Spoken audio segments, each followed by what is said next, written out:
ప్రేమ ఇదిగో ధనులార భావంబు నందిలియరే. రండి యెహోవాను గూర్చి ఉత్సాహధ్వని చేయుదము, మన రక్షణ దుర్గమును బట్టి సంతోషగానము చేయుదము. కృతజ్ఞతాస్తుతులతో ఆయన సన్నిధికి వచ్చేదము, కీర్తనలు పాడుచు ఆయన పేరట సంతోషగానము చేయుదము. ప్రార్థన చేసుకుందాం.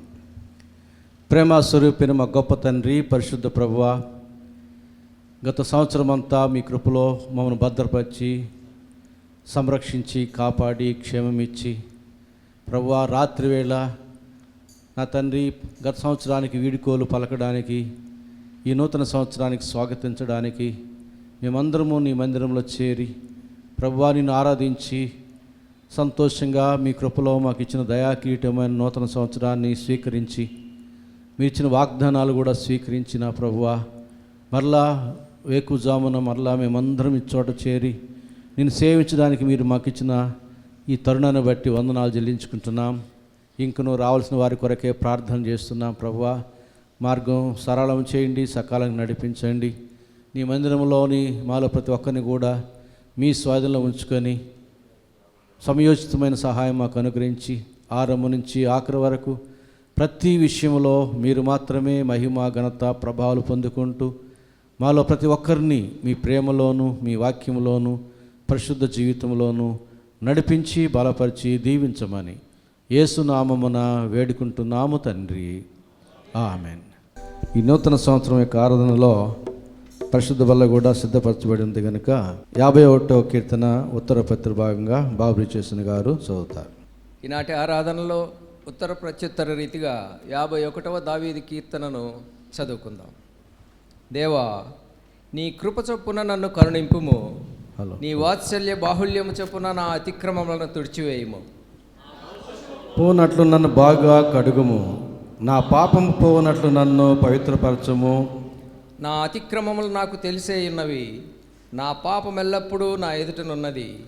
నీకు కేవలము నీకే విరోధముగా నేను పాపం చేసి ఉన్నాను, నీ దృష్టి ఎదుట నేను చెడుతనము చేసి ఉన్నాను. కావున ఆజ్ఞ ఇచ్చినప్పుడు నీవు నీతిమంతుడుగా అగపడదువు, తీర్పు తీర్చినప్పుడు నిర్మలుడవుగా అగపడదువు.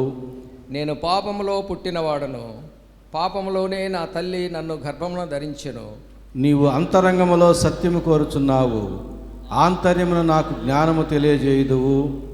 నేను పవిత్రుడనగనట్లు హిస్సోపుతో నా పాపము పరిహరింపుము, హిమము కంటెను నేను తెల్లగా నుండునట్లు నీవు నన్ను కడుగుము.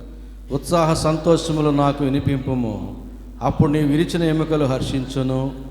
నా పాపములకు విముఖుడవు కమ్ము, నా దోషములన్నింటినీ తుడిచివేయము.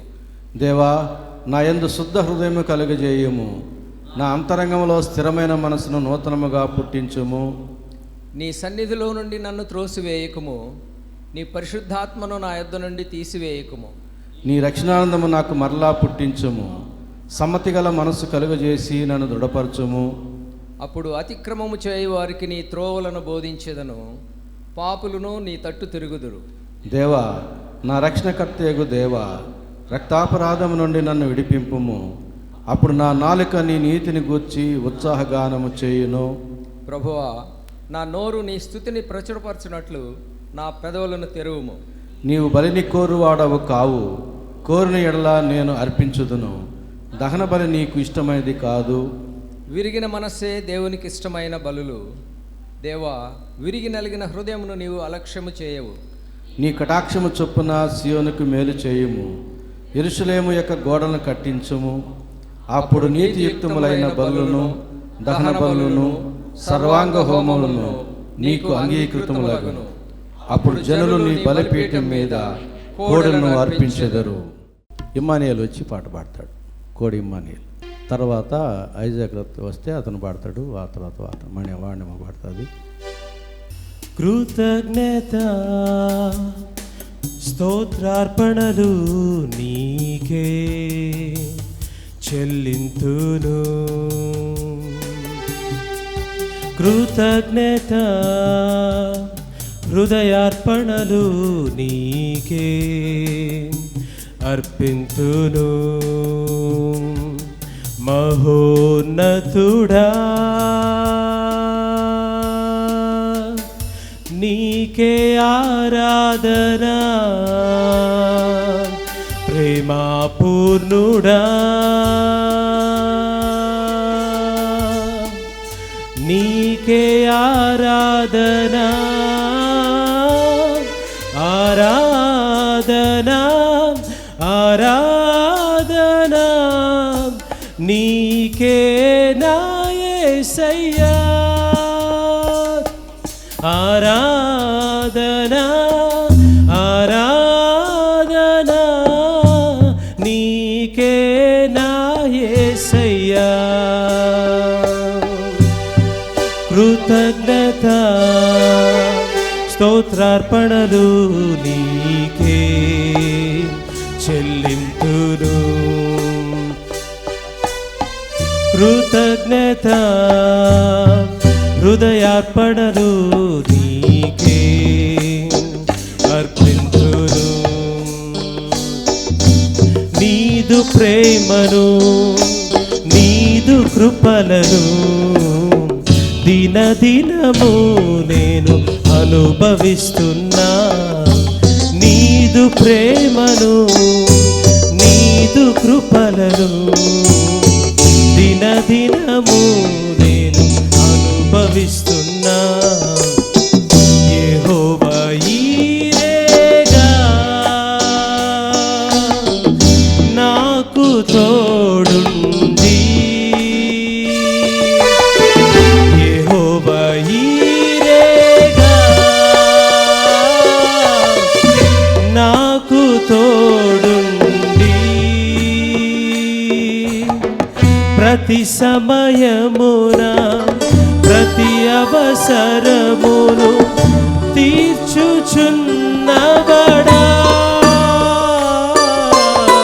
ప్రతి సమయమున ప్రతి అవసరమును తీర్చుచున్నవడా ఆరాధనా ఆరాధనా నీకే నా యేసయ్యా ఆరాధనా ఆరాధనా నీకే నా యేసయ్యా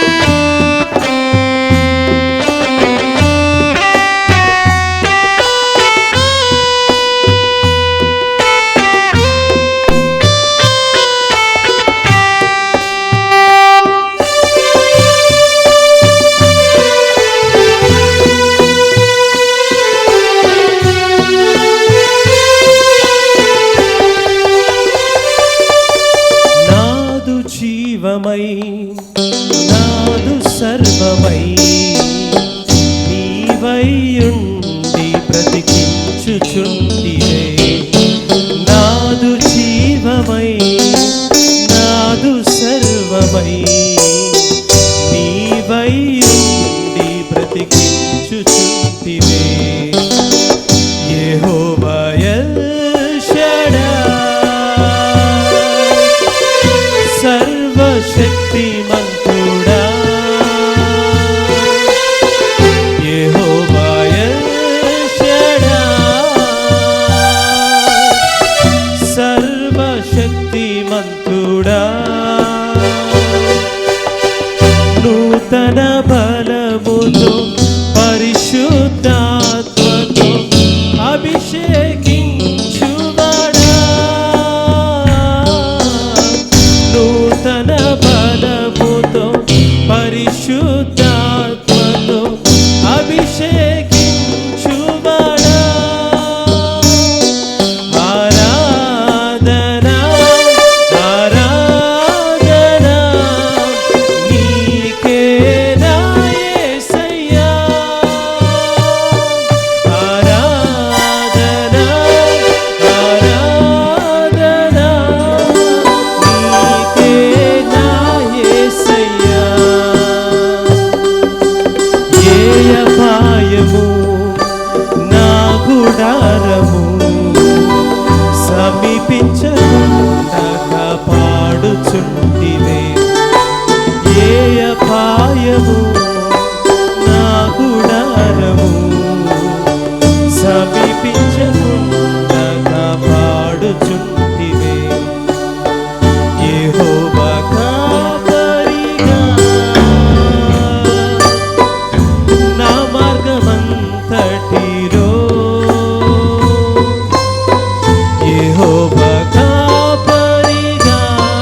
నూతన పరచుము దేవా నీ కార్యములు నా ఎడల నూతన పరచుము దేవా నీ కార్యములు నా ఎడల సంవత్సరాలెన్నో జరుగుచున్నను నూతన పరచుము నా సమస్తము సంవత్సరాలెన్నో జరుగుచున్నను నూతన పరచుము నా సమస్తము పాతవి గతించిపోవును సమస్తం నూతన మగును నీలో ఉత్సహించుచు నీకై ఎదురు చూతును నూతన పరచుము దేవా నీ కార్యములు నా ఎడల నూతన పరచుము దేవా నీ కార్యములు నా ఎడల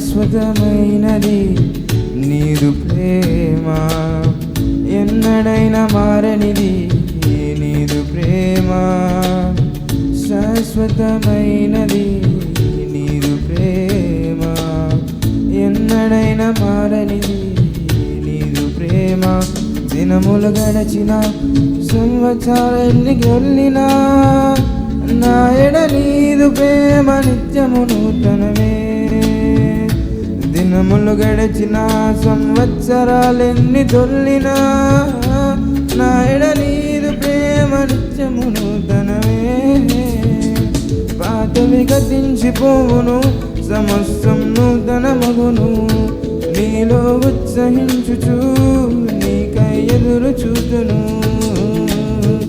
నూతన పరచుము దేవా నీ కార్యములు నా ఎడల నూతన పరచుము దేవా నీ కార్యములు నా ఎడల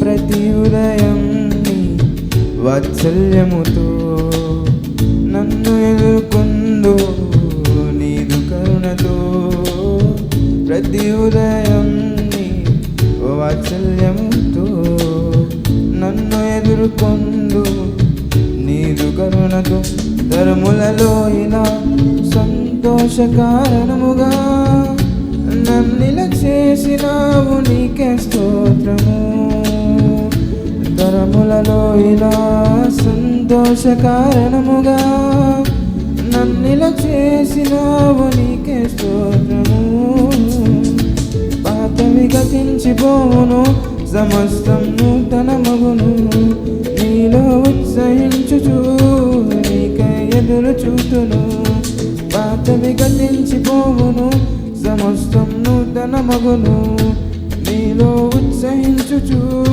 నీకై ఎదురు చూతును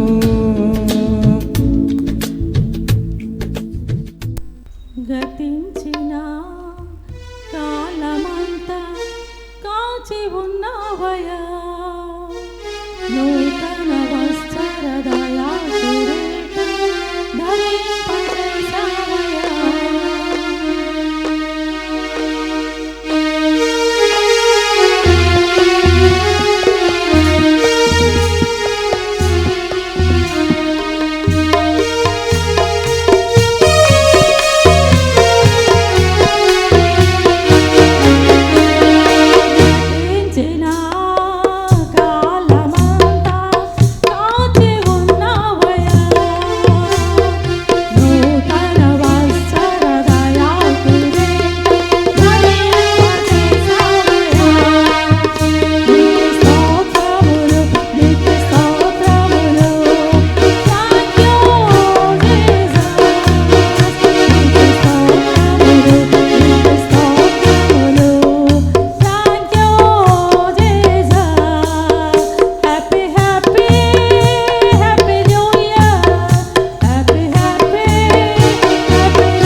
ధ్యాన నిమిత్తమై ఏర్పాటు చేయబడినటువంటి లేఖన భాగములను మిసెస్ బాబు రిచెసన్ గారు చదువుతుండగా దయచేసి సంఘం నిల్చుండాలని మనం చేస్తున్నాను.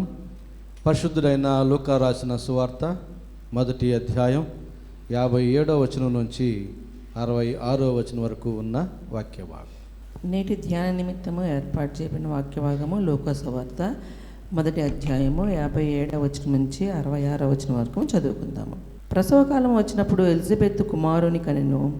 అప్పుడు ప్రభువు ఆమె మీద మహాకనికరం ఉంచెనని ఆమె పొరుగువారును బంధువులను విని ఆమెతో కూడా సంతోషించిరి.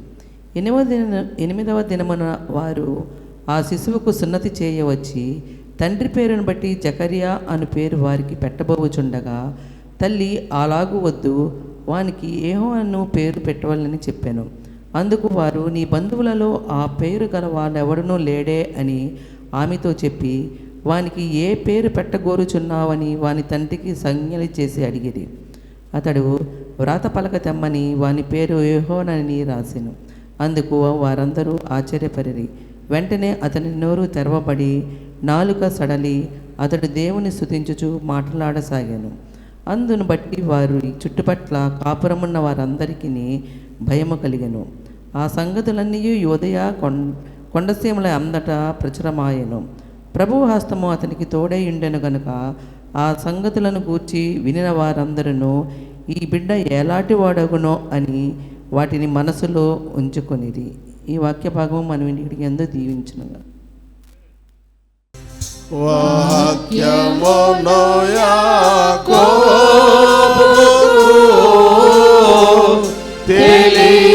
తెలియజేసిన వాడని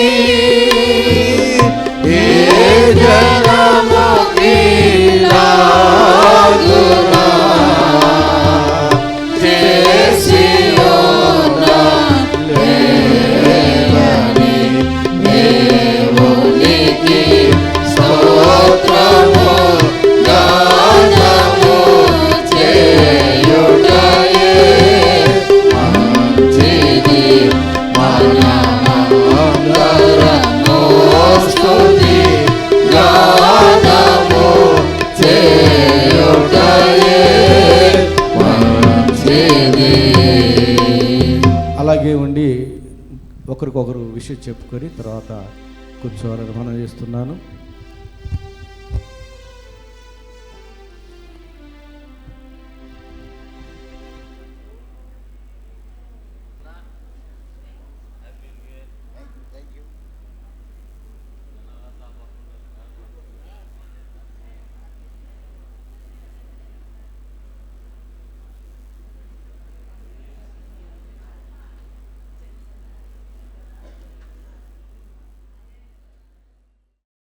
ప్రభునందు ప్రియులారా, మన ప్రభు అయిన యేసుక్రీస్తు నామంలో మీకు అందరికీ శుభములు చెబుతూ ఈ నూతన సంవత్సరం యొక్క పర్వదినం యొక్క ఆరాధన కార్యక్రమానికి మిమ్మల్ని స్వాగతిస్తూ ఉన్నాను. అలాగే మీకందరికీ కూడా ఈ నూతన సంవత్సరం పండుగ యొక్క శుభాశీస్సులు మన ప్రభు అయిన యేసుక్రీస్తు నామంలో అందిస్తూ ఉన్నాను. మన ప్రభు అయిన యేసుక్రీస్తు మనందరినీ, మన భవిష్యత్తుని సకల విధములైన ఆయురారోగ్యాలు, అష్టైశ్వర్యాలు, సమస్త విధములైన ఆశీర్వాదాలతో మనల్ని వర్ధల చేయనుగాక. ఆమేన్. లూకా సువార్త 1వ అధ్యాయం 57వ వచనం నుంచి 66వ వచనం వరకు ఉన్న వాక్య భాగాన్ని మనం చదువుగా విని ఉన్నాం. ఈ వాక్య భాగంలో మనం ధ్యానం చేయబోయే అంశం ఏమిటంటే, నూతన సంవత్సర పండుగను దేవుడు మనకు ఎందుకు ఇస్తున్నాడు, ఏలాగున ఇచ్చాడు అనే విషయాన్ని మనం ధ్యానం చేయబోతున్నాం. ఎందుకంటే కొంతమంది దృష్టిలో ఇది దేవునికి ఏ సంబంధం లేని పండుగగా వారు ఆలోచన చేస్తూ ఉంటారు. మన ప్రభు అయిన యేసుక్రీస్తుకి ఈ పండుగకి ఏ సంబంధం లేదన్నట్టుగానే క్రైస్తవులు ఆలోచన చేస్తూ ఉంటారు. కాబట్టి ఒకవేళ ఇది దేవుని పండుగ కాకుండా దేశ పండుగ అయి ఉంటే సంతోషమే, మంచిదే. దేశ పండుగలు కూడా దేవాలయంలో చేయడం మంచిదే. అలాగునైతే ఆగస్టు 15, రిపబ్లిక్ డే, జనవరి 26 ఇవన్నీ కూడా చేయాల్సి వస్తుంది. కాబట్టి కొంతమంది దృష్టిలో ఇది దేశ పండుగ, కొంతమంది దృష్టిలో ఇది దేవుని పండుగ, కొంతమంది దృష్టిలో ఇది దేవుని పండుగ, అందరి పండుగ. అలాగున మనం కూడా ఇది మన దేవుని పండుగ, అలాగే అందరి పండుగ అని మనం భావిస్తూ ఉన్నాం. యూదులకి నూతన సంవత్సర పండుగ దేవుడు ఎలాగ ఇచ్చాడో ఒకసారి మనం జ్ఞాపకం చేసుకుంటే, ఇజ్రాయేలీలు ఐగుప్తు దేశంలో బానిస బ్రతుకుల్లో నలిగిపోతూ ఉన్నారు. అంటే శారీరకమైనటువంటి బానిసత్వం, శరీరం బహుగా కష్టపడి ప్రయాసపడి పనులు చేసేటటువంటి బానిసత్వం, వారి ప్రాణములు విసిగేంత వరకు వారికి శారీరక శ్రమ ఇచ్చారు ఐగుప్తీయులు. వారు ఇక చనిపోవడమే మేలన్నట్టుగా భావనలోనికి వచ్చారు. అంతగా శ్రమ పెట్టబడ్డారు.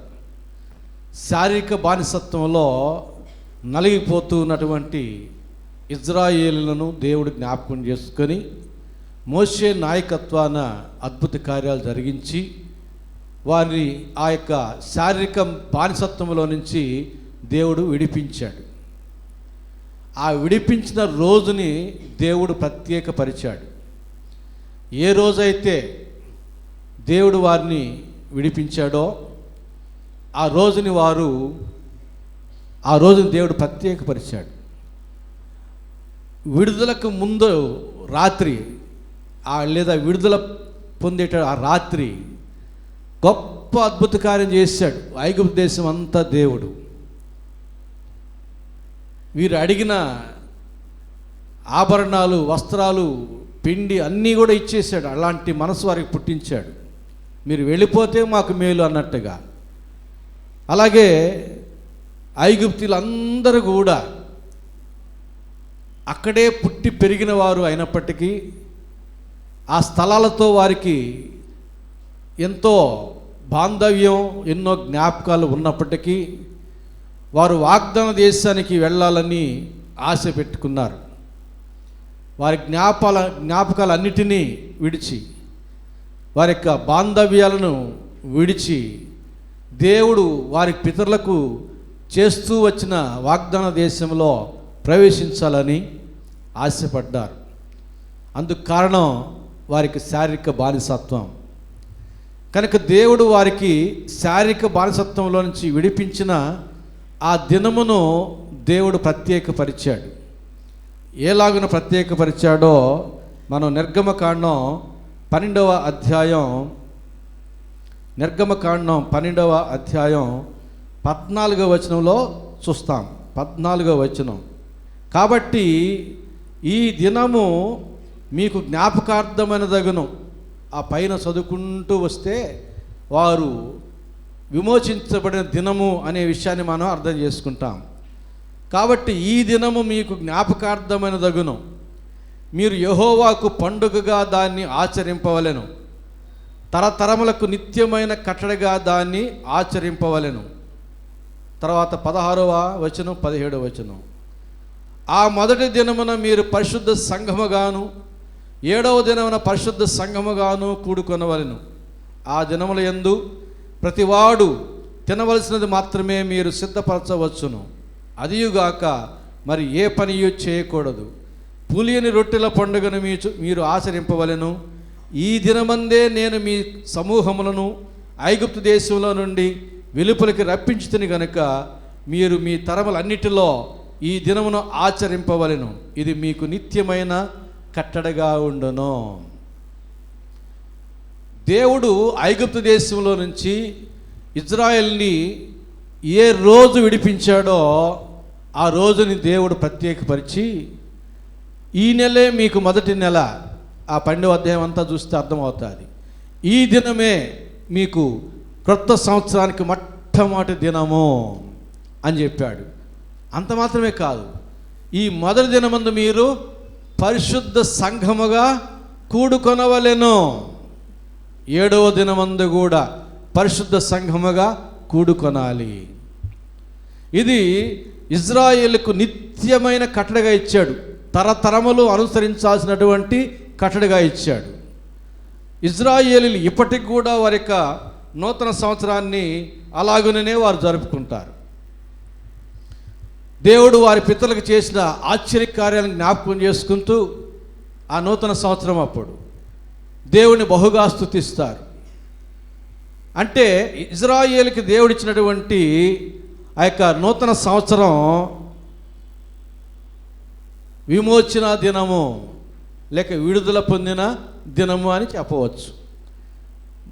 శారీరక బానిసత్వంలో నుంచి వారు విడుదల పొందినారు కనుక వారికి నూతన సంవత్సరంలో అంతర్లీనంగా ఉన్నటువంటి విషయం ఏమిటంటే అది వారి విమోచన. అది కూడా శారీరక సంబంధమైనటువంటి బానిసత్వంలో నుంచి విడుదల లేక విమోచన. ఆ దినమును దేవుడు వారికి నూతన సంవత్సర పండుగగా ఇచ్చాడు. తరతరములకు ఇచ్చాడు. నిత్యమైన కట్టడిగా ఇచ్చాడు. పరిశుద్ధ సంఘముగా కూడుకోవాలన్నాడు. అలాగే క్రైస్తవులమైన మనకు కూడా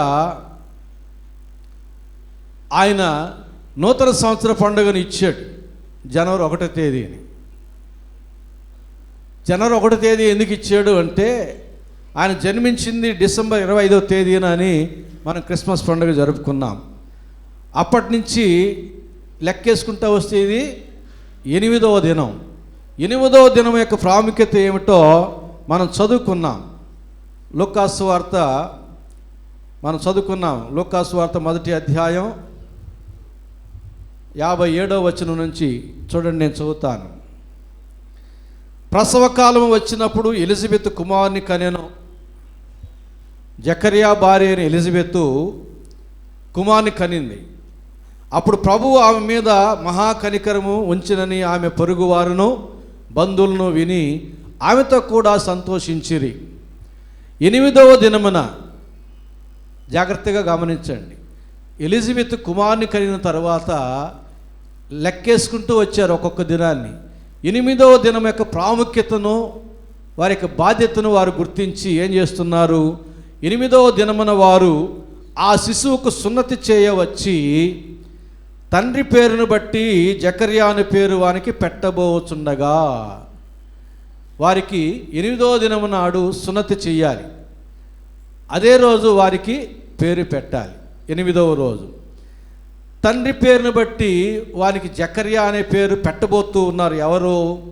బంధువులు, చూడవచ్చినటువంటి బంధువులు. తల్లి అలాగు వద్దు, వానికి యోహాను అనే పేరు పెట్టవలని చెప్పాను.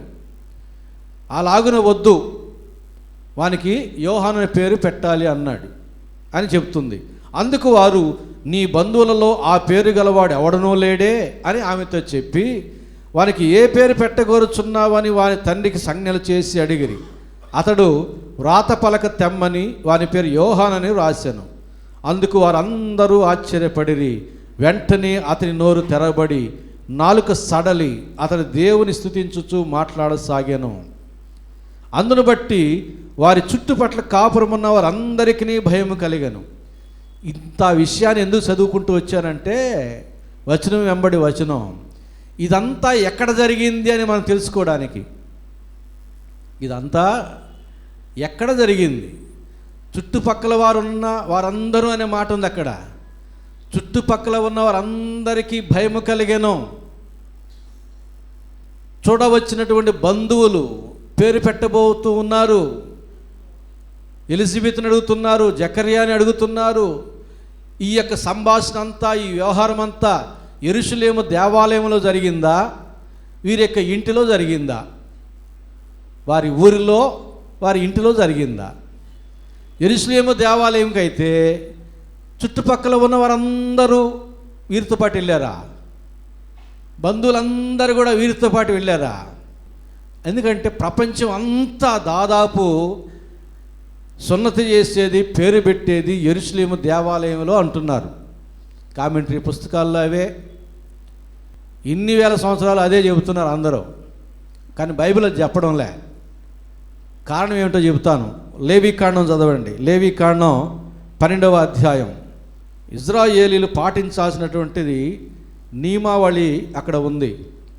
లేవీకాండం 12వ అధ్యాయం 1వ వచనం నుంచి చదువుతున్నాను. మరియు యెహోవా మోషేకు ఈలాగు సెలవిచ్చెను, నీవు ఇజ్రాయేలుతో ఇట్లను, ఒక స్త్రీ గర్భవతి అయి మగపిల్లను కనిన ఎడల ఆమె 7 దినములు పురిటాలై ఉండవలెను. ఆమె తాను ముట్టుదై కడగా ఉండు దినముల లెక్కను బట్టి పురిటాలై ఉండవలెను. 8వ దినమున బిడ్డకు సున్నతి చేయింపవలెను. ఆమె తన రక్తశుద్ధి కొరకు 33 దినములు ఉండి తన రక్తశుద్ధి దినములు సంపూర్ణమగు వరకు ఆమె పరిశుద్ధమైన దేనినైనను ముట్టకూడదు. పరిశుద్ధ స్థలముల్లో ఇప్పుడు చెప్పండి, 33 రోజులు రక్తశుద్ధి దినములు మగబిడ్డ కంటే, దాని కింద చదివితే కుమార్తెను కాని కంటే 66 దినాలు శుద్ధి దినాలు.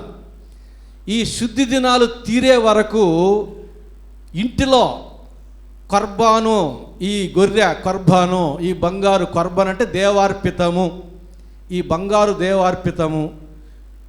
ఈ శుద్ధి దినాలు తీరేంత వరకు దేవునికి అర్పితమైన బంగారుని కానీ, వెండిని కానీ, ఇనుముని కానీ, కంచుని కానీ ముట్టకూడదు. ఇంటిలోదే, ఇంటిలో ఉన్న దేవునికి అర్పించిన పరిశుద్ధమైన వాటిని మగబిడను కలిగినటువంటి స్త్రీ కానీ, కుమార్తెను కలిగిన స్త్రీని కానీ, మగబిడను కంటే 33 దినాలు, కుమార్తెను కంటే 66 దినాలు శుద్ధి దినములు తీరేంత వరకు ముట్టకూడదు. అంతేకాదు పరిశుద్ధ స్థలములో ప్రవేశించరాదు. ఈ వాక్యపు వెలుగులో ఇజ్రాయేలీలు కొనసాగుతారు. ఇప్పుడు చెప్పండి, 8వ రోజు ఎలిజబెతు యోహాన్ని కనిన తర్వాత 8వ రోజు ఎక్కడ ఉండాలి? యెరూషలేము దేవాలయానికి పోతే ఏం చేస్తారు? రాళ్ళు తీసుకొని కొట్టి చంపేస్తారు. 8వ రోజు వెళ్ళేదానికి లేదు. 32వ రోజు కూడా పోవడానికి వీలు లేదు. మగబిడ్డను కనిన తర్వాత 33 దినములు రక్తశుద్ధి దినములు తీరిన తర్వాత అప్పుడు మాత్రమే యెరూషలేము దేవాలయానికి తీసుకుని వెళ్ళి ప్రథమ సంతానమైన మగ సంతానాన్ని ధర్మశాస్త్రానుసారంగా దేవునికి ప్రతిష్ఠ చెయ్యాలి. యేసుప్రభుని అట్లా చేశారు. కాబట్టి చుట్టుపక్కల ఉన్నవారు కానీ, బంధువులు కానీ, చూడవచ్చిన వారు అందరూ కూడా యూదాకొండ సీమలో ఉన్న జకర్యా ఎలిజబెతుల యొక్క గ్రామంలో వారి ఇంటి దగ్గర బాప్తిస్మ యోహానికి సున్నతి చేసి పేరు పెట్టారు. కొంతమంది చెబుతున్నారు యెరూషలేము దేవాలయంలో యేసు ప్రభుకి పేరు పెట్టినట్టుగా రికార్డులు ఉన్నాయి, అవి మ్యూజియంలో ఉన్నాయి, నాకు చూపిమనండి. ఒక్క పేరైనా, ఇన్ని వేల సంవత్సరాల్లో ఒక్క పేరైనా చూపిమనండి. అప్పుడు ఈ బైబిల్ వాక్యాన్ని కొట్టేయాల్సి వస్తుంది. ఈ బైబిల్ వాక్యం కరెక్ట్ అయితే ఆ చరిత్రని కొట్టేయాల్సి వస్తుంది. మనకు చరిత్ర మనుషులు లిఖించింది, బైబిల్ దేవుడు లిఖించింది. దేన్ని మనం నమ్మాలి? బైబిల్ని నమ్మాలి. కనుక బైబిల్లో ఇది ఉంది. 33 దినములు శుద్ధి దినములు తీరేంత వరకు కూడా మగబిడ్డను కలిగినటువంటి ఏ స్త్రీ కూడా ఇంటిలో ఉన్న పరిశుద్ధమైన దాన్ని ముట్టకూడదు, పరిశుద్ధ స్థలములో ప్రవేశించకూడదు. కాబట్టి 8వ దినమందు యోహానికి వారి గ్రామంలోనే ఇంటి దగ్గరే పేరు పెట్టారు, సున్నతి చేశారు. యేసు ప్రభుకి 8వ దినమందు బెత్లెహేములో ఆయనకి సున్నతి చేసి పేరు పెట్టారు. యెరూషలేములో కాదు. అందుకు చెప్తున్నా, చాలామంది యెరూషలేములో అంటున్నారు. వాళ్ళకి లేవీకాండం 12వ అధ్యాయం చదివించండి. దీని సంగతి ఏందో చెప్పమానండి. యేసు ప్రభు బెత్లెహేములో జన్మించినాడు, బెత్లెహేములో సున్నతి చేయబడింది, బెత్లెహేములో పేరు పెట్టబడింది. ఆయన నజరేతులో ఆయన పెరిగినాడు, నజరేతు వాడు అనబడును అని ఆయన యెరూషలేములో చనిపోయినాడు, యెరూషలేములో పునరుద్ధానుడయ్యాడు, ఆరోహణమయ్యాడు. ఇది విషయం. కాబట్టి ఇక్కడ 8వ దినం యోహాను కానీ యేసు ప్రభు కానీ వారికి పేరు పెట్టబడిన దినం 8వ దినం. కాబట్టి యేసు ప్రభుకి పేరు పెట్టబడిన దినం ఆయన పుట్టిన తర్వాత 8వ దినం. 25వ తేదీ, డిసెంబర్ 25వ తేదీన యేసు ప్రభు పుట్టాడని మనం నమ్ముతున్నాం. దానికి ఇదివరకు చెప్పాను నేను. ఆనాడు గొర్రెల కాపరికి తెలుసు యేసు ప్రభు ఏ రోజు పుట్టాడో. ఎందుకంటే గాబ్రియెల్ దూత చెప్పాడు కదా, నేడు దావీదు పట్టణమందు రక్షకుడు మీ కొరకు పుట్టి ఉన్నాడు. నేడు అనేది అండర్లైన్ చేసుకుంటారు గొర్రెల కాపర్లు. తర్వాత ఇంకెవరో తెలుసు, తూర్పు దేశపు జ్ఞానులు తెలుసు ఏ రోజు ఆయన నక్షత్రం కనబడిందో. వారు కూడా దాన్ని నోట్ చేసుకున్నారు. ఏ రోజు రాజు వారితో మాట్లాడినప్పుడు కాలము పరిష్కారముగా తెలుసుకొని ఏ రోజు రాజు కూడా నోట్ చేసుకున్నాడు యేసు ప్రభు ఎప్పుడు పుట్టాడో. అలాగే బెత్లెహేములో జనాభా సంఖ్యను నమోదు చేస్తూ ఉన్నారు గనక, ప్రజా సంఖ్యను, యేసు ప్రభు అప్పుడే పుట్టాడు గనక ఆయన పేరు కూడా, ఆయన జననం కూడా నమోదు చేయబడింది. ఆ రోజుల్లో అవన్నీ ఆధారాలు ఉండగా ఆది క్రైస్తవ సంఘం యొక్క నడక ఈ రాగున ప్రారంభించబడినప్పుడు ఆ నడకలో మనం కూడా సాగుతూ ఉన్నాం. 2000 సంవత్సరాలు దాటిన తర్వాత ఆ ఆధారాలు మనకు కావాలంటే దొరకవు. కాబట్టి 8వ రోజు అంటే లెక్కేసుకుంటూ వస్తే జనవరి 1వ తేదీన 8వ రోజు అవుతుంది. కాబట్టి ఈ రోజున యేసు ప్రభుకి బెత్లెహేములో నామకరణం చేయబడినది. ఏం పేరు పెట్టారు? యేసు అనే పేరు పెట్టారు. యేసు అనే పేరు అంటే అర్థం ఏంటి? రక్షకుడు అని అర్థం. రక్షకుడు అని అర్థం. పాపం యొక్క బానిసత్వంలో నలిగిపోతూ ఉన్నటువంటి వారిని విమోచించి రక్షించేటటువంటి వాడు గనక, నశించున్న వారిని వెతికి రక్షించేవాడు గనక ఆయనకి ఆ పేరు పెట్టడం జరిగింది. అంటే ఇజ్రాయేలీలు శారీరక బానిసత్వంలోంచి విమోచించబడిన దినము వారికి నూతన సంవత్సర పండుగ అయితే, మనకు ఆత్మ సంబంధమైనటువంటి పాపం యొక్క బానిసత్వంలో నుంచి విడిపించేటటువంటి మన రక్షకునికి నామకరణం చేసిన దినాన్ని మనకు దేవుడు నూతన సంవత్సర పండుగగా ఇచ్చాడు. ఇది సార్వత్రిక పండుగ, ఇది చారిత్రాత్మకమైన పండుగ. చరిత్ర సాక్ష్యం ఉంది, సార్వత్రిక సంఘం సాక్ష్యం ఇస్తూ ఉంది. కాబట్టి మనమందరము ఈ నూతన సంవత్సర పండుగలో యేసు ప్రభు యొక్క నామకరణం పెట్టబడిన దినముగా మనం భావిస్తూ ఉన్నాం. ఆ రీతిగా మనం సంతోషిస్తూ ఉన్నాం. మన ప్రభు అయిన యేసుక్రీస్తుకి, మన విమోచకుడైన యేసుక్రీస్తుకి యేసు అని పేరు పెట్టబడిన దినం. ఈ యొక్క యేసు అనే పేరు యొక్క ప్రత్యేకత ఏమిటో నిన్న కూడా చెప్పాను. మచ్చుకు మరొక విషయాన్ని మనం జ్ఞాపకం చేసుకుందాం. ఫిలిప్పీ 2:21లో ప్రతి నామమునకు పై నామము ఇయ్యబడెను. ప్రతి నామమునకు, నామము అంటే ప్రతి నామానికి పై నామం అని అనుకోకండి. నామము అంటే పేరు. అన్ని పేర్ల కంటే మించిన పేరు దేవుని చేత యేసుక్రీస్తుకి ఇవ్వబడింది. అందుకనే లేఖనాలు చెబుతాయి, ఈ నామముననే రక్షణ మనకు దొరుకుతుంది. మరి ఈ భూమిలో, ఈ లోకములో ఏ నామము వలన రక్షణ మనకు దొరకదు. అంటే దేవుడు యేసు అనే నామమును అంతగా హెచ్చించాడు. అందుకని ప్రభు ప్రార్థనలో కూడా మనం ఒక మాట అంటాం, నీ నామము పరిశుద్ధపరచబడుగాక. 10 ఆజ్ఞల్లో ఒక ఆజ్ఞ, దేవుని నామమును వ్యర్థముగా ఉచ్చరించు వారిని దేవుడు నిర్దోషిగా ఎంచడు. ఎన్ని వాక్యాలు ఉన్నాయి దేవుని యొక్క పేరు యొక్క ప్రత్యేకతను తెలిపేవి. కనుక అలాంటి శ్రేష్టమైనటువంటి పేరు మన ప్రభువైన యేసుక్రీస్తు కలిగి ఉన్నాడు. ఆ పేరు చెబితే దయ్యాలు వణికిపోతాయి, విడిచిపెడతాయి. ఆ పేరు చెబితే దేవుని దూతలు పరవశించి ఆనందిస్తారు.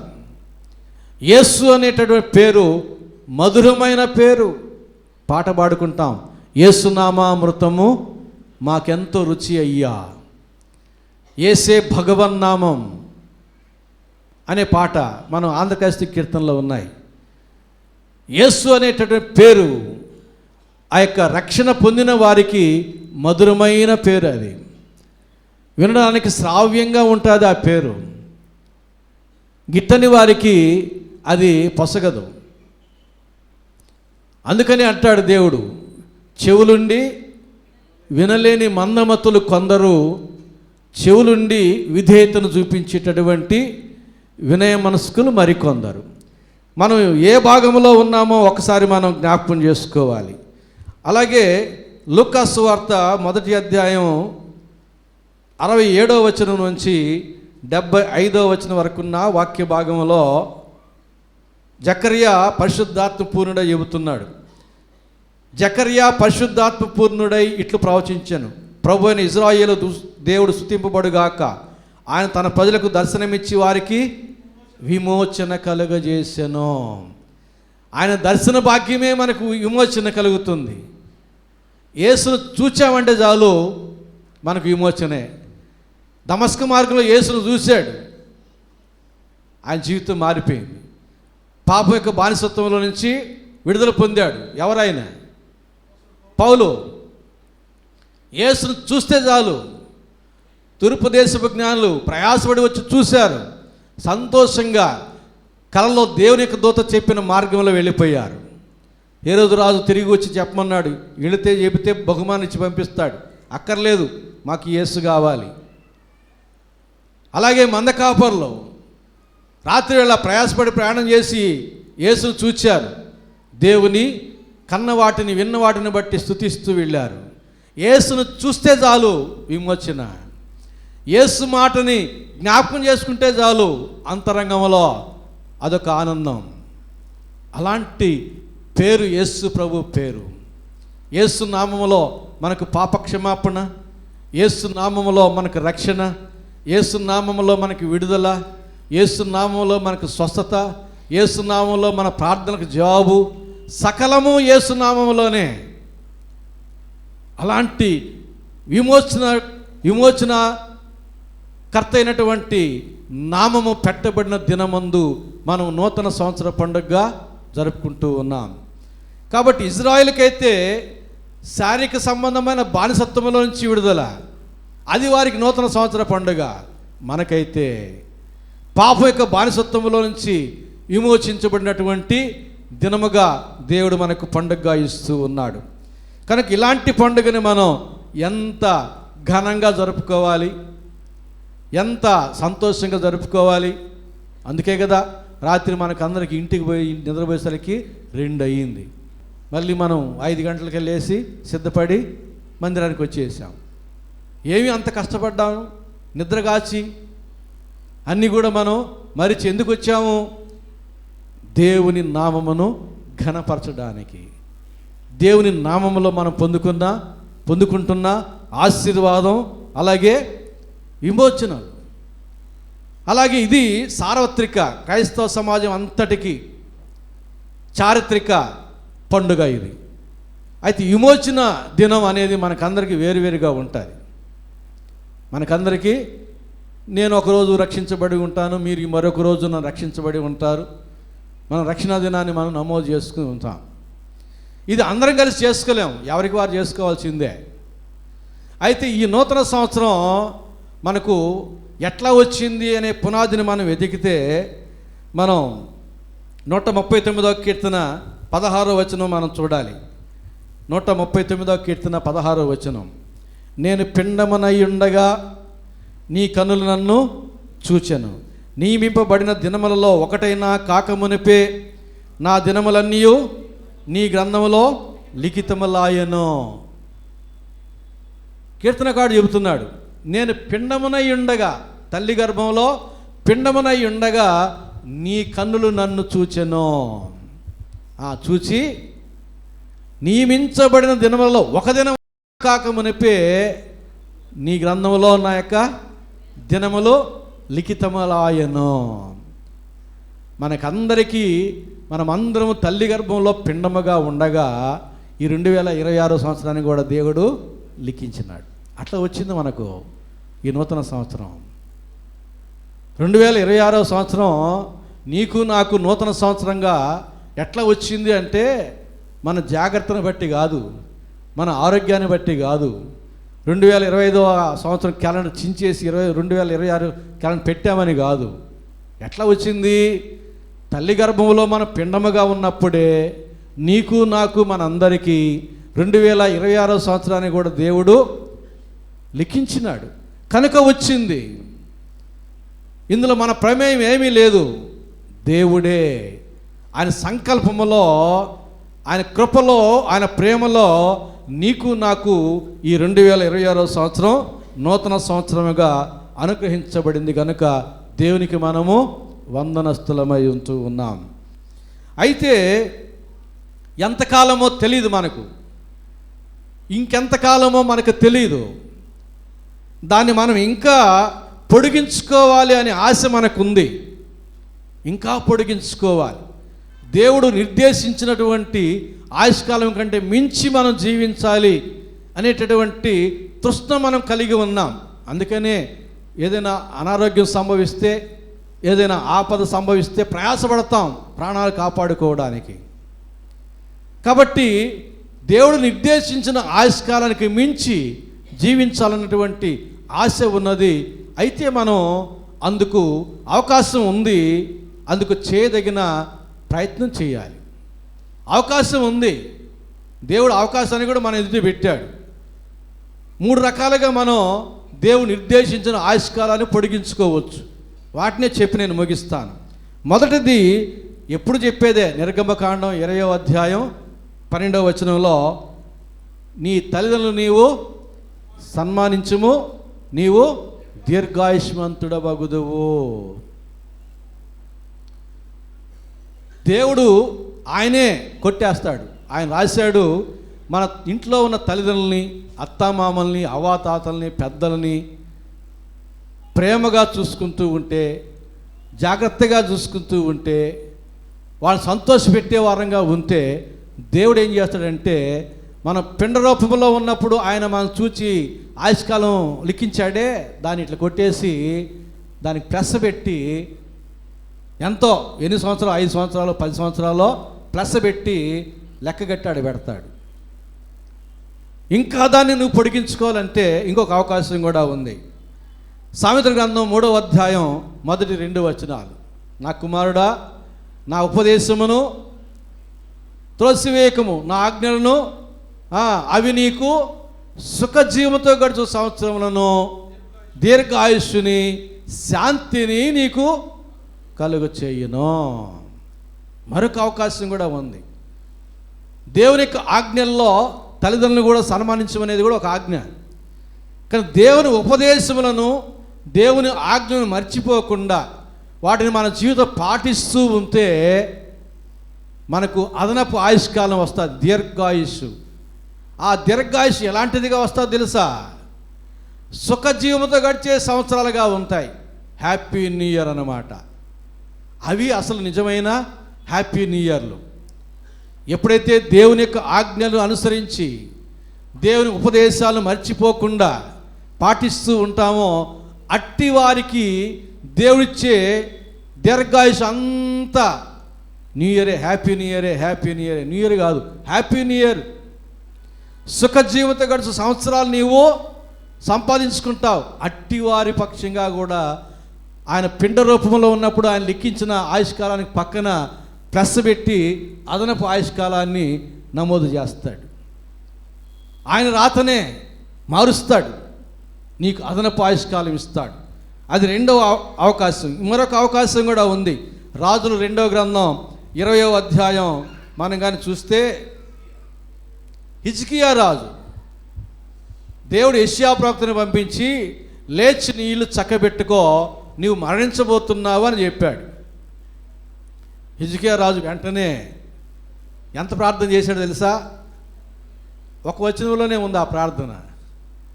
అయ్యా, నేను ఎంత యథార్థంగా మంచి కార్యాలు చేశాను జ్ఞాపకం చేసుకున్నాడు. అంతే, ఒకే ఒక వచనం మీరు చూడండి. ఒక్క వచనంలోనే ప్రార్థన. అదే మనకు కానీ చెబితే డాక్టర్లు ఇంక 2 రోజులే నీకు ఆయుష్కాలం అని అంటే ఎంత ప్రార్థన చేస్తామో అప్పుడు. ఇక్కడ హిజ్కియా రాజు ఒక వచనంలోనే ప్రార్థన చేశాడు. చాలా యుక్తమైన ప్రార్థన చేశాడు, చాలా బలమైన ప్రార్థన చేశాడు. నేను చేసిన సత్క్రియలను జ్ఞాపకం చేసుకున్నాడు. అంతే. మన దేవుడు ఎలాంటి వాడు? ప్రతి కార్యానికి ప్రతిఫలం ఇచ్చేవాడు. అవి మంచివైనా సరే, చెడ్డవైనా సరే. అలాంటి దేవుడు ఈ హిజ్కియా ప్రార్థన ఈలాగున వినిన తర్వాత వెంటనే లెక్క చూశాడు, బ్యాలెన్స్ ఉంది, హిజ్కియాకి ఇవ్వవలసిన ప్రతిఫలం ఉంది. వెంటనే యెషయా చెప్పేశాడు, మరలా వెనక్కి పో, ఆయనకి ఈ మాట చెప్పు. ఏ మాట? నిన్ను స్వస్థపరుస్తాను, 15 సంవత్సరాల ఆయుష్కాలం నీకు ఇస్తానన్నాడు. చూసారా, హిజ్కియా రాజు చేసిన మంచి కార్యాలకి మరణకరమైన రోగం తొలగిపోయింది, 15 సంవత్సరాల ఆయుష్కాలం అదనంగా వచ్చి చేరింది. కాబట్టి మనం చేసే సత్క్రియలు మనకేం చేస్తాయి? మేలు చేస్తాయి. అది మరణకరమైన రోగానైనా తప్పిస్తుంది, అంత మేలు చేస్తాయి. ఆయుష్కాలాన్ని కూడా పొడిగిస్తాయి, అంత మేలు చేస్తాయి. అందుకే దేవుని చేత మనం సృష్టించబడ్డామని వాక్యం తెలియజేస్తూ ఉంది. ఎఫెసీయుల గ్రంథం, ఎఫెసీయులకు రాసిన పత్రిక 2వ అధ్యాయం 10వ వచనం. అపోస్తలుడైన పౌలు ఎఫెసీయులకు రాసిన పత్రిక 2వ అధ్యాయం 10వ వచనం. వాటి యందు మనం నడుచుకునవలనని దేవుడు ముందుగా సిద్ధపరిచిన సత్క్రియలు చేయుటకై మనము క్రీస్తు యేసునందు సృష్టింపబడిన వారమై ఆయన చేసిన పని అయి ఉన్నాము. దేవుని చేత చేయబడిన వారమై ఉన్నాం. ఎందుకో? దేవుడి చేత చేయబడినటువంటి వారమై ఉన్నాం. మనం దేవుని పని అయి ఉన్నాం. దేవుడు మనం చేశాడు. ఎందుకు చేశాడో? ఒకనాడు అనుకున్నాడు, ఆయన నరులను చేసినందుకు ఆయన సంతాపపడెను. ఎందుకు చేశాను రా వీళ్ళని అని అనుకుంటే ఇక జలప్రళయమే. ఆ రోజు అనుకున్నాడు, జలప్రళయం వచ్చేసింది. ఈరోజు ఎవరి పక్షంగానైనా అనుకున్నాడా, మనకు ప్రళయమే. కాబట్టి ఆయన చేసిన పని ఉన్నాం. ఎందుకు అంటే ఆయన మన కొరకు సిద్ధపరిచిన సత్క్రియలు చేయడానికి, మంచి క్రియలు చేయడానికి దేవుని చేత మనం చేయబడ్డాం. మన ఇష్టానుసారంగా వ్యవహరించడానికి కాదు. దేవుడు మనల్ని ఎందుకు చేశాడు అంటే, దేవుడు మన ఎదుటికి అప్పుడప్పుడు మంచి కార్యాలు చేసే అవకాశాలు రప్పిస్తూ ఉంటాడు. అవి మనం చెయ్యాలి అంతే. చేయగలిగిన వాళ్ళు చాలామంది ఉంటారు, కానీ నువ్వే చేయాలి, నేనే చేయాలి, మనమే చేయాలి. దేవుడు ఎంత ప్రేమ కలిగిన వాడంటే, ఆ సత్క్రియలు మనం చేస్తే వాటి యొక్క మంచి ప్రతిఫలం మనం పొందుకోవడానికి, సత్క్రియలు చేసే అవకాశమే రాకపోతే, సత్క్రియ చేయనటువంటి వ్యక్తికి మేలు ఎట్లా వస్తుంది దేవుడి దగ్గర నుంచి? యెహోవా మంచివారికి మేలు చేయము. మంచివారంటే మంచి పేర్లు పెట్టుకున్నవారు కాదు, ప్రజలు పొగిడేవాళ్ళు కాదు. మంచి క్రియలు చేసేవారిని దేవుడు మంచివాడు అంటాడు. కాబట్టి మన సత్క్రియలు చేయడానికి సృష్టించబడ్డాము. సత్క్రియలు మన ఎదుటికి వచ్చినప్పుడు ముఖం తప్పించుకోకుండా, వేరొకరు చేస్తారులే అని మనం దాటిపోకుండా వాటిని మనం చేయగలిగిన రీతిలో చేసి తీరాలి. అందుకే దేవుని చేత మనం సృష్టించబడ్డాం. అందుకు ప్రతిఫలం దేవుడు మనకు దాచి ఉంచుతాడు. అవసరమైనప్పుడు అడిగితే తప్పకుండా ఇస్తాడు. అందుకనే దేవుడు ఏమంటాడంటే, మత్తయి సువార్త 5వ అధ్యాయం 16వ వచనంలో, మత్తయి సువార్త 5వ అధ్యాయం 16వ వచనంలో, మనుషులు మీ సత్క్రియలను చూచి పరలోకమందున్న మీ తండ్రిని మహిమపరచునట్లు వారి ఎదుట మీ వెలుగు ప్రకాశింపనీయుడి. మన వెలుగు ప్రజల ఎదుట ప్రకాశింపజేయాలి. ఎట్లా చేయాలి? ఎట్లా మన వెలుగు? బల్బు పెట్టుకొని పోవాలన్నా, నెత్తిన హెల్మెట్ పెట్టుకొని దానికి ఒక బల్బు పెట్టుకొని, లేదంటే ఒక 10,000 బ్యూటీ పార్లర్కి ఇచ్చి వాళ్ళ చేత ముఖం బాగా రుద్దించుకొని, అదేంది గ్లోనా అది వచ్చినట్టు చేసి ఆ వెలుగు ఇతరుల ఎదుట ప్రకాశింపజేయాలన్నా? ఏది దేవుడు కోరుకునేది? సత్క్రియలు అను వెలుగు. మనం మంచి కార్యాలు చేస్తూ ఉంటే, వీళ్ళు క్రైస్తవులు కాబట్టి ఈ కుష్ఠరోగిని పట్టుకొని లేవనెత్తారు, క్రైస్తవులు కాబట్టి ఈ కుష్ఠరోగిని పట్టుకొని ఆయనకి వస్త్రాలు తొడిగించారు, క్రైస్తవులు కాబట్టి ఈ వాంతి చేసి పొర్లాడుతున్న ఈ వ్యక్తిని లేపి పరిచర్య చేస్తూ ఉన్నారు. అందరూ చేసే పరిచర్యలు కాదు. క్రైస్తవులు చూడండి, వాళ్ళు చేసేటటువంటి పరిచర్యలు కానీ అందరూ చేస్తారు. కొంతమంది ప్రత్యేకమైనవి అవసరమైనప్పుడు ముఖం తప్పించుకోకుండా చేస్తారు. మదర్ తెరిస్సా కుష్ఠరోగులు వాంతి చేస్తుంటే 2 చేతులు పెట్టి వాంతిని పట్టి తీసి ఆమె శుభ్రం చేస్తుంటే చూచి అనేక మంది మారినారు క్రైస్తవేతరులు. దేవుని యొక్క ప్రేమ, క్రీస్తు యేసు కలిగిన మనసు మనం కలిగి ఉంటే వారికి సహాయం చేస్తే నాకు చేసినట్టనే మాటను మనం జ్ఞాపకం చేసుకొని వారు కుష్ఠరోగులైనా, కురూపులైనా, నీచులైనా, హీనులైనా వారిని ప్రేమిస్తాం, వారికి తగిన సహాయం చేస్తాం. అది చూచిన వారు ఏమనుకుంటారు? వీరు క్రైస్తవులు కాబట్టి ఈ పని చేయగలిగినారు. ఆ సత్క్రియ అనే వెలుగుతో దేవుడు మహిమపరచబడతాడు. ఆ రీతిగా మన సత్క్రియలు ఉండాలని దేవుడు కోరుకుంటున్నాడు. అందుకొరకే దేవుడు మనల్ని సృష్టించాడని వాక్యంలో తెలియజేస్తూ ఉన్నాడు. కాబట్టి ప్రభువునందు ప్రియులారా, ఇశ్రాయేలీయులకి శారీరక విమోచన దినాన్ని నూతన సంవత్సర పండుగగా ఇచ్చాడు. ఐగుప్తు దేశంలో నుంచి విమోచించబడిన దినమనే వారి సంవత్సరానికి మొదటి నెల మొదటి దినంగా ఇచ్చి, తరతరాలకు ఇది నిత్యమైన కట్టడ, మీరు పండుగ చేయాలి, మొదటి దినమందు మీరు పరిశుద్ధ సంఘముగా కూడుకొని పండుగ చేయాలన్నాడు. అది తరతరాలకు వారు నేటికి చేస్తూ ఉన్నారు. అలాగే క్రైస్తవులకి కూడా విమోచకునికి పేరు పెట్టబడిన దినాన్ని మనకు నూతన సంవత్సర పండుగగా ఇచ్చాడు. అందుకే మొదటి దినమందు మనం పరిశుద్ధ సంఘముగా కూడుకున్నాం. అలాగే నీకు నాకు వ్యక్తిగతమైన విమోచన దినం ఉంటుంది, కానీ అందరితో కలిసి చేసుకోలేం.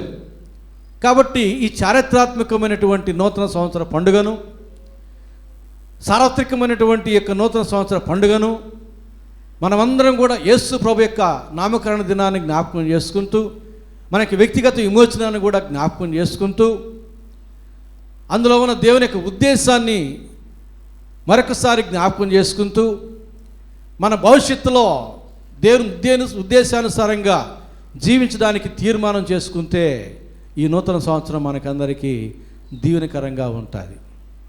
ఈ నూతన సంవత్సరం అందరికీ దీవెనకరంగా ఉంటుంది. లేఖనాలు ఏం చెప్తున్నాయంటే, ప్రేమ చల్లారిపోయే దినాలు, విశ్వాసం హీనమయ్యే దినాలు, అక్రమం విస్తరించే దినాలు అన్నాడు. సంవత్సరం అది జరుగుతూనే ఉంటుంది. 2025 సంవత్సరం ఉన్నంత అక్రమం కంటే 2026 సంవత్సరంలో అక్రమం విస్తరించాలి. ఆ ప్రవచనం ప్రకారంగా 2025 సంవత్సరంలో ఉన్న చల్లారిపోయిన ప్రేమ కంటే ఈ 26 సంవత్సరం ఇంకా ప్రేమ చల్లారిపోవాలి ఆ ప్రవచనం ప్రకారంగా. అలాగే విశ్వాసం ఇంకా హీనమవ్వాలి. ఇలాంటి విపత్కరమైన పరిస్థితుల మధ్య మన యొక్క భవిష్యత్తు దీవెనకరంగా ఉండాలంటే ఉన్నది ఒకే ఒక మార్గం. ఏమిటా మార్గం? దేవుని ఉపదేశాలను, దేవుని ఆజ్ఞలను అనుసరించడం. సామెతల గ్రంథం 3వ అధ్యాయం మొదటి 2 వచనం ప్రకారంగా అవి దీర్ఘాయువును, సుఖ జీవముతో గడుచు సంవత్సరములను, శాంతిని నీకు కలుగజేయును. చూడండి, ఆ మార్గంలో దేవుని ఆజ్ఞలను ఉపదేశాలను అనుసరించే మార్గంలో ఏమేమి ఉన్నాయి? శాంతి ఉంది, నీకు మనశ్శాంతి ఉంది, దీర్ఘాయుష్షు ఉంది. ఆ ఆయుష్ కూడా సుఖజీవంతో గడిచేటటువంటి ఆయుష్కాలంగా ఉంటుంది. ఇంతకంటే గొప్ప ఆశీర్వాదాలు ఎక్కడున్నాయి? కనుక ఈ నూతన సంవత్సరం రోజు అటు సత్యాన్ని మనం జ్ఞాపకం చేసుకున్నప్పుడు మన భవిష్యత్ అంతా కూడా దీర్ఘాయుష్ కలిగి, శాంతిని కలిగి, సుఖజీవంతో గడిచే సంవత్సరాలుగా ఉండాలంటే దేవుని ఉపదేశములు మనము విని మర్చిపోవడం కాదు, విని హృదయంలో భద్రపరచుకొని వాటిని జీవితంలో అనుసరించి 30దంతలుగా, 60దంతలుగా, 100ంతలుగా ఫలించబద్ధులమై ఉంటూ ఉన్నాం. పరిశుద్ధాత్మ దేవుడు అట్టి ప్రేరేపణ, నడుపుదల, దీవెన, ఆశీర్వాదం ఇక్కడ చేయను మనకందరికీ దయచేయనుగాక. ఆమెను ప్రార్థన చేసుకుందాం. ప్రేమ స్వరూపిన మా గొప్ప తండ్రి, పరిశుద్ధ ప్రభువా, ఎంత మంచి దేవుడు నా తండ్రి. ఇజ్రాయేలుకి నా ప్రభువా భౌతికపరమైన విమోచన దినాన్ని నూతన సంవత్సర పండుగగా ఇచ్చారు. మొదటి దినమందు పరిశుద్ధ సంఘముగా కూడుకోమన్నారు, తరతరాలకు అది కట్టడిగా ఇచ్చారు. క్రైస్తవులకైతే ప్రభువా మీ నామకరణ దినాన్ని మాకు నూతన సంవత్సర పండుగ దినంగా ఇచ్చారు. అయితే ప్రభువా ఆత్మ సంబంధమైన బానిసత్వంలో నుంచి విడుదల పొందినటువంటి దినముగా నా తండ్రి, విమోచించే దినముగా మీరు మాకు జ్ఞాపకం చేస్తున్నారు. అందుని బట్టి మీకే స్తుతి స్తోత్రాలు చెల్లించుకుంటూ ఉన్నాం. అలాగే మా యొక్క వ్యక్తిగత విమోచన దినాన్ని కూడా, ఆ దినమందు మేము పొందుకున్న ఆనందాన్ని కూడా మేము నా తండ్రి జ్ఞాపకం చేసుకుంటూ, అందుని బట్టి కూడా మీకే స్తుతి స్తోత్రాలు చెల్లించుకుంటున్నాం. ప్రభువా, తల్లి గర్భంలో మేము పిండముగా ఉన్నప్పుడే మీ కనులు మమ్మల్ని చూచి నీ గ్రంథంలో ఈ 2026 సంవత్సరాన్ని కూడా మాకు ఆయుష్కాలంగా లిఖించారు. ఇంకా ఎన్నెన్ని సంవత్సరాలు లిఖించున్నారో వాటన్నిటిని బట్టి కూడా మీకే స్తుతి స్తోత్రాలు చెల్లించుకుంటున్నాం. అలాగే మా ఇంటి ఉన్న పెద్దలందరినీ కూడా మేము ఎంతో గౌరవంగా ప్రేమతో చూచి ప్రతిగా మీరు ఇచ్చే దీర్ఘాయుష్ని పొందుకోవడానికి సహాయం చేయండి. అలాగే ప్రభువా, మీ ఉపదేశాన్ని, మీ ఆజ్ఞలను అనుసరించి ప్రతిగా మీరు ఇచ్చేటటువంటి శాంతిని, దీర్ఘాయుషుని, సుఖజీవంతో గడిచిన సంవత్సరాలను పొందుకోవడానికి నీ కృపను మా అందరికీ దయచేయండి. అలాగే ప్రభువా, హిజ్కియా వలె సత్క్రియలు చేసి ప్రతిగా మీ మేలుని, మీరిచ్చే దీర్ఘాయుషుని పొందుకొని బ్రతుకు పర్యంతం సంతోషంగా మీ సాక్ష్యముగా సాగిపోవడానికి సహాయం చేయమని యేసు నామమున వేడుకుంటున్నాము తండ్రి. ఆమేన్.